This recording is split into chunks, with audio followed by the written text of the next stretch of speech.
আসছি পরের খবরে। রাজ্যের নিম্ন আদালতে 29 জন বিচারক নিয়োগে শিলমোহর কলকাতা আদালতের। পিএসসির তালিকায় সঠিক জানিয়ে দিলেন বিচারপতি অরিন্দম মুখার্জি। নিয়োগের ওপর স্থগিতাদেশ প্রত্যাহার করল হাইকোর্ট। রাজ্যের নিম্ন আদালতে 29 জন বিচারক নিয়োগে শিলমোহর হাইকোর্টের।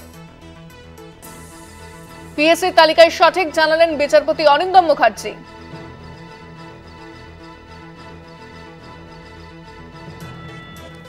ফোনে রয়েছেন প্রতিনিধি পীযূষ কান্তিনাগ। পীযূষ, ঠিক কি জানা যাচ্ছে বিষয়?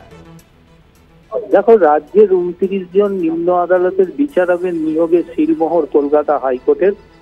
মূলত দুটি তালিকা প্রকাশ করেছিল রাজ্য নিম্ন আদালতের 29টি পদে বিচারকের নিয়োগের জন্য।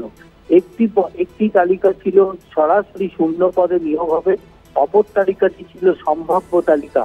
যে তালিকা থেকে যে নিম্ন আদালতের কোনো বিচারকের যদি মৃত্যু হয় বা তিনি যদি অন্য কোথাও স্থানান্তর হন বা তিনি যদি চাকরি থেকে অব্যাহতি নেন, সেই পদগুলিতে নিয়োগের জন্য সম্ভাব্য তালিকা প্রকাশ করা হয়েছিল। কিন্তু আবেদনকারীদের পক্ষ থেকে দাবি করা হয় যে এক্ষেত্রে দুটি নয়, একটি তালিকা প্রকাশ করুক রাজ্য। পীযূষ, তোমার কথা আমরা স্পষ্ট শুনতে পাচ্ছি না। শোনা যাচ্ছে? হ্যাঁ। দেখো, রাজ্যের দুটি নিম্ন আদালতের বিচারক নিয়োগের ক্ষেত্রে দুটি তালিকা প্রকাশ করা হয়েছিল। একটি ছিল শূন্য পদে সরাসরি নিয়োগের তালিকা, অপরটি ছিল সম্ভাব্য তালিকা।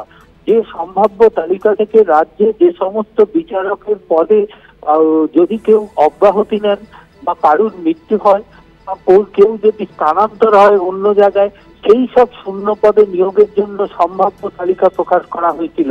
কলকাতা হাইকোর্টে আবেদনকারীর দাবি ছিল দুটি তালিকা নয়, একটি তালিকার মাধ্যমে নিয়োগ পদ্ধতি করা হোক।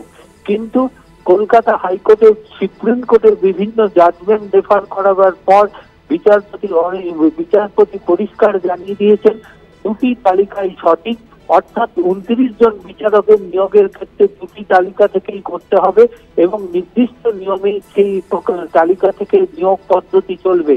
কলকাতা হাইকোর্ট এই নিয়োগের ক্ষেত্রে যে অন্তর্বর্তীকালীন স্থগিতাদেশ জারি করেছিল, সেই স্থগিতাদেশ প্রত্যাহার করা হইল এবং এর ফলে নিম্ন আদালতে 29 জন বিচারক নিয়োগে আর কোনো বাধা রইল না। ধন্যবাদ পীযূষ।